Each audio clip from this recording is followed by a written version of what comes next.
Depression এখন ঘরে ঘরে, ডিপ্রেশন এখন জনে জনে, এখন প্রতিটা মানুষ কম বেশি ডিপ্রেশন।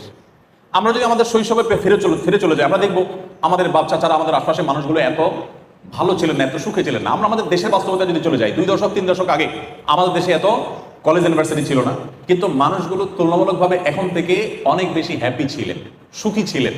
আত্মহত্যা এটা কালে ভদ্রে হতো, এখন যেরকম দেখা যাচ্ছে সকাল বিকাল এরকম হতো না।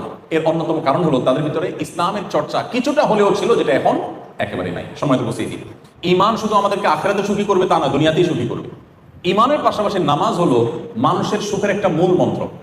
যারা সঠিকভাবে নামাজ পড়েন তারা বলতে পারবেন, যেই কোনো ডিপ্রেশন, যে কোনো পেরেশানিতে, যে কোনো মুসিবতে, যে কোনো বিপদে মানুষের খুব আগ্রহের সাথে, খুশুর সাথে যথাযথভাবে 2 রাকাত নামাজ যদি কেউ পড়ে, তিনি অনেকটা হালকা হয়ে যাবেন, তিনি অনেকটা প্রশান্তি অনুভব করবেন। এটা যারা নিয়মিত নামাজ পড়েন, সুন্দর করে নামাজ পড়তে জানেন, তারা বলতে পারবেন।